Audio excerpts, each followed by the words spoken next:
ముఖ్యమంత్రి రేవంత్ రెడ్డి మాల మహానాడు నేత అద్దంకి దయాకర్ కు సముచిత స్థానం కల్పించాలని యూత్ కాంగ్రెస్ నాయకులు గాండ్ల అశోక్ విజ్ఞప్తి చేశారు. మెదక్ జిల్లా వెల్దుర్తి మండల కేంద్రంలో ఆయన మీడియా సమావేశం నిర్వహించారు. బీఆర్ఎస్ ప్రభుత్వంపై గలమెత్తి పోరాటం చేసి కాంగ్రెస్ ప్రభుత్వం ఏర్పాటుకు కృషి చేసిన నాయకుడు అద్దంకి దయాకర్ అని ఆయనకు మంచి పదవి ఇవ్వాలని విజ్ఞప్తి చేశారు. పార్టీ అభివృద్ధి కోసం కృషి చేసిన నాయకునికి సముచిత స్థానం కల్పించాలని ముఖ్యమంత్రికి విజ్ఞప్తి చేశారు. కార్యక్రమంలో వెల్దుర్తి మండల యువజన కాంగ్రెస్ నాయకులు గాండ్ల అశోక్, ఎలబోయిన ప్రవీణ్, రాపల్పు శ్రీశైలం, అటెపు నరేందర్ కుమార్ తదితరులు పాల్గొన్నారు. అందరికీ నమస్కారం. నేను మీ గాండ్ల అశోక్, వెల్దుర్తి మండల్ కాంగ్రెస్ పార్టీ యువజన నాయకులు.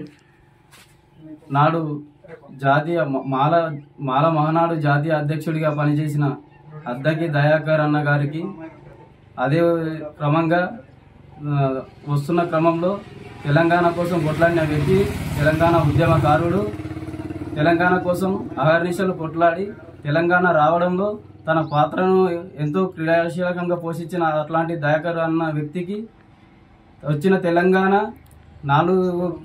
నలుగురి చేతిలో కుటుంబం, ఆ నలుగురు పట్టి 4 కోట్ల మందిని పీడిస్తుంటే 4 కోట్ల మందిని బట్టి పీడిస్తుంటే ఇది దొరల పాలన అని చెప్పేసి తన వంతు కృషి చేసి గళమెత్తి బీఆర్ఎస్ ప్రభుత్వంపై ఎంతో కొట్లాడిండు.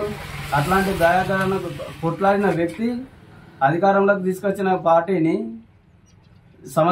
దాదాపు సంవత్సరంన్నర గడుస్తున్నా కానీ దయాకరణకు ఇప్పటికీ పదవి ఇవ్వకపోవడం కాంగ్రెస్ పార్టీకి ఇది ఒక బాధాకరం. సీఎం గారికి కూడా నేను విజ్ఞప్తి చేస్తున్నా, సిద్దిపేట గడ్డ మీద 50,000 మంది కార్యకర్తల ముందట మీరు మాటిచ్చే సార్, అద్దంకి దయాకర్ అన్నకు ఖచ్చితంగా మంత్రి పదవి ఇచ్చే బాధ్యత, మంచి పదవి ఇచ్చే బాధ్యత నాది అని చెప్పేసారు.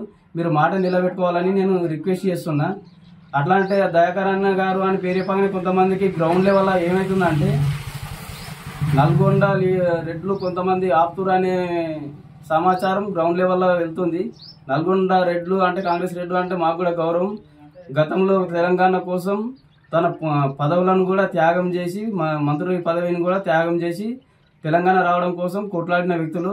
వారంటే మాకు గౌరవం ఉన్నది. దయాకర్ అన్నకు పదవి ఇస్తారని నేను కోరుకుంటున్నా.